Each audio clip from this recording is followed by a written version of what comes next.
Hero से भरा खेत। हफीज अफ्रीका का एक किसान था। वह अपनी जिंदगी से खुश और संतुष्ट था।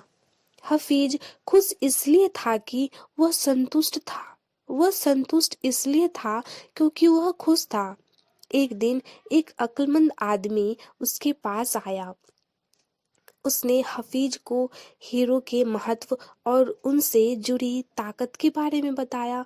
उसने हफीज से कहा, अगर तुम्हारे पास अंगूठे जितना भी हीरा हो तो तुम पूरा शहर खरीद सकते हो, और अगर तुम्हारे पास मुट्ठी जितना बड़ा हीरा हो तो तुम अपने लिए पूरा देश शायद खरीद सकते हो।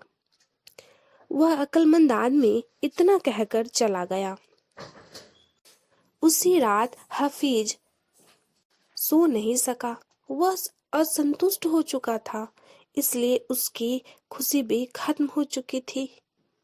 दूसरे दिन सुबह होते ही हफीज ने अपने खेतों को बेचने और अपने परिवार की देखभाल का इंतजाम किया और हीरे खोजने के लिए रवाना हो गया। वह हीरे की खोज में पूरे अफ्रीका में भटकता रहा, पर उन्हें पा न सका। उसने पूरे यूरोप में भी ढूंढा, पर हीरा वहां भी नहीं मिला। स्पेन पहुंचते पहुंचते वह मानसिक, शारीरिक और आर्थिक स्तर पर पूरी तरह टूट चुका था। वह इतना मायूस हो चुका था कि उसने बार्सिलोना नदी में कूदकर खुदकुशी कर ली। इधर जिस आदमी ने हफीज के खेत खरीदे थे, वह एक दिन उन खेतों से होकर बहने वाले नाले में अपने ऊँटों को पानी पिला रहा था। तभी सुबह के वक्त उग रहे सूरज के किरणें नाले के दूसरी ओर पड़े, एक पत्थर पर पड़ी, और वह इंद्रधनुष की तरह जगमगा उठा। यह सोचकर कि वह पत्थर उसकी बैठक में अच्छा लगेगा, इसलिए उस आदमी ने उस जगमगाते पत्थर को उठाकर अपने घर ले आए और अपने बैठक में सजा दिया। उसी दिन दोपहर में हफीज को हीरो के बारे में बताने वाला आदमी खेतों के इस नए मालिक के पास आया। उसने उस जगमगाते हुए पत्थर को देखकर पूछा, क्या हफीज लौट आया? नए मालिक ने जवाब दिया, नहीं, लेकिन आपने यह सवाल क्यों पूछा?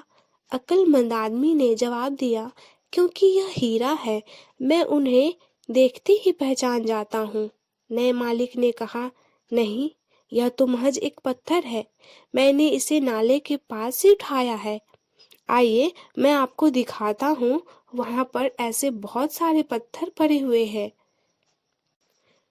उन्होंने वहां से नमूने के तौर पर बहुत सारे पत्थर उठाए और उन्हें जांचने परखने के लिए भेज दिया।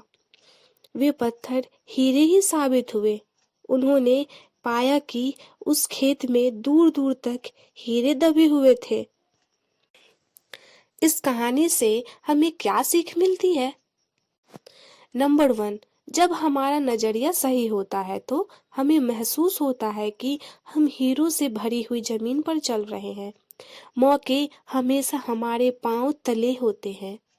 हमें उनकी तलाश में कहीं जाने की जरूरत नहीं है, हमें केवल उसको पहचान लेना है। नंबर 2, हम दूसरों के पास मौजूद चीजों को देखकर ललचाते रहते हैं।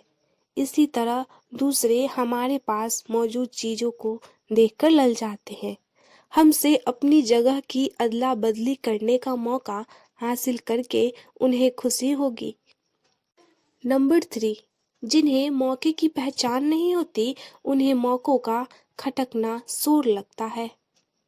नंबर 4, मौका जब आता है तो लोग उसकी अहमियत नहीं पहचानते, जब मौका जाने लगता है तो उसके पीछे भागते हैं। नंबर 5, कोई मौका दोबारा नहीं खटकता, दूसरा मौका पहले वाले मौके से बेहतर या बदतर हो सकता है, पर वह ठीक पहले वाले मौके जैसा नहीं हो सकता। इसलिए सही वक्त पर सही फैसला लेना बेहद ज़रूरी होता है। गलत वक्त पर लिया गया सही फैसला भी गलत फैसला बन सकता है।